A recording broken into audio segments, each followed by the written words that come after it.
World cup 2026 পৃথিবীর কোটি কোটি চোখ তাকিয়ে আছে এক দলের দিকে। বিশ্ব চ্যাম্পিয়ন, ফুটবলের রাজা আর্জেন্টিনা। কিন্তু ইতিহাস আমাদের একটা বিষয় বারবার শিখিয়েছে, সবচেয়ে বড় সাম্রাজ্য ধ্বংস হয়েছে এমন শত্রুর হাতে যাকে কেউ গুরুত্ব দেয়নি। 2002 সালে ফ্রান্স, 2014 সালে স্পেন, 2018 সালে জার্মানি। আর আজ সেই তালিকায় কি যোগ হতে যাচ্ছে আরেকটি নাম, ক্যাপ ভার্দে। একটি ছোট্ট দ্বীপ রাষ্ট্র, কয়েক লাখ মানুষের দেশ, কিন্তু তারা এখন দাঁড়িয়ে আছে ফুটবলের সবচেয়ে বড় মঞ্চে, বিশ্ব চ্যাম্পিয়নের সামনে। এবং প্রশ্নটা শুধু ম্যাচ নিয়ে নয়, প্রশ্নটা হলো ক্যাপ ভার্দে কি সত্যি আর্জেন্টিনার জন্য ফাঁদ? ফুটবলে একটি শব্দ আছে, আন্ডারডগ, আর ইতিহাস বলছে এই শব্দটি সবচেয়ে ভয়ঙ্কর। কারণ আন্ডারডগের হারানোর কিছু নেই, কিন্তু ফেভারিটের আছে সব কিছু, খ্যাতি, সম্মান, চাপ, মিডিয়া, সমর্থক, বিশ্বের প্রত্যাশা। যখন আর্জেন্টিনা মাঠে নামে তাদের জিততেই হবে, কিন্তু কেপ ভার্দে তারা শুধু খেলবে, আর এটাই সবচেয়ে বড় অস্ত্র।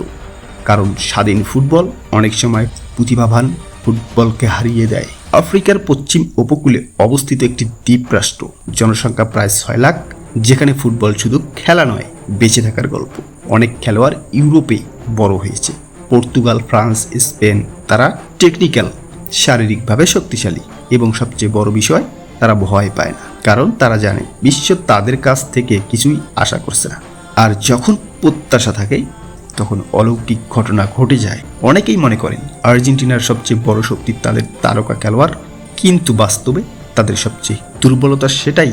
কারণ চ্যাম্পিয়ন হওয়ার পর প্রতিটি ম্যাচ হয়ে যায় মানসিক যুদ্ধ। যখন সবাই আপনাকে চ্যাম্পিয়ন বলে, তখন হারার ভয় আরও বেড়ে যায়।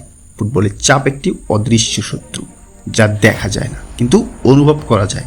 একটি ভুল পাস, একটি মিসড সুযোগ, একটি কাউন্টার অ্যাটাক, এবং পুরো বিশ্ব বদলে যেতে পারে। কারণ তারা আক্রমণ করবে না, তারা অপেক্ষা করবে, রক্ষণ করবে, সময় নষ্ট করবে, ছন্দ ভেঙে দেবে এবং আর্জেন্টিনাকে হতাশ করবে। এটাকে বলা হয় প্যাথোলজিক্যাল ফুটবল, যেখানে গোলের আগেই প্রতিপক্ষের মনোবল ভেঙে দেওয়া হয়। 60 মিনিট, 70 মিনিট যদি স্কোর লাইন থাকে 0-0, তাহলে চাপ চলে যাবে কার ওপর? কেপ ভার্দের ওপর নয়, আর্জেন্টিনার ওপর। কারণ পুরো বিশ্ব তখন প্রশ্ন করবে কি হচ্ছে। আর এটা হচ্ছে লাস্ট বিশ্বকাপ, তো আশা করি কাপটা আমরাই নিচ্ছি। যখন ফুটবল খেলা বুঝছি তখন আমি আর্জেন্টিনার। ইতিহাস কখনো একইভাবে ফিরে আসে না, কিন্তু ইতিহাস ছন্দে ফিরে আসে। 1950 সাল উরুগুয়ে বনাম ব্রাজিল, 2002 সাল সেনেগাল বনাম ফ্রান্স, 2022 সাল সৌদি আরব বনাম আর্জেন্টিনা, এবং এখন 2026 সাল কেপ ভার্দে বনাম আর্জেন্টিনা। বিশ্বকাপের সবচেয়ে সুন্দর দিক হলো এখানে নাম জেতে না, জেতে মুহূর্ত, জেতে সাহস, জেতে বিশ্বাস। পরিসংখ্যান বলছে আর্জেন্টিনা ফেভারিট, অভিজ্ঞতা বলছে আর্জেন্টিনা এগিয়ে, গুণগত মান বলছে আর্জেন্টিনা জিতবে, কিন্তু ফুটবল বলছে অপেক্ষা করো। কারণ বিশ্বকাপ কখনো শুধু পরিসংখ্যানের খেলা নয়, এটি আবেগের খেলা, চাপের খেলা, মুহূর্তের খেলা। আমার বিশ্লেষণ অনুযায়ী আর্জেন্টিনা ম্যাচটি জিতবে। সম্ভাব্য ফলাফল 2-0 বা 3-0 গোল হতে পারে, কিন্তু যদি প্রথম গোল আসতে দেরি হয় তাহলে পুরো ম্যাচের গল্প বদলে যেতে পারে। 30 মিনিটের মধ্যে আর্জেন্টিনাকে একটা স্কোর অবশ্যই করতে হবে।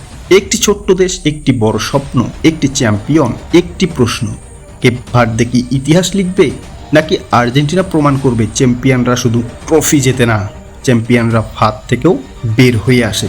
3 জুলাই বিশ্ব অপেক্ষা করছে, কারণ ফুটবল কখনো শুধু ফুটবল নয়, এটি আশা, এটি ভয়, এটি ইতিহাস, এবং কখনো কখনো এটি অসম্ভবকে সম্ভব করার গল্প। যদি আপনি আর্জেন্টিনাকে ভালোবেসে থাকেন, যদি আপনি আর্জেন্টিনার সাপোর্টার হয়ে থাকেন, তাহলে অবশ্যই মাস্ট বি আমাদের চ্যানেলটি সাবস্ক্রাইব করে আমাদের সাথেই থাকুন।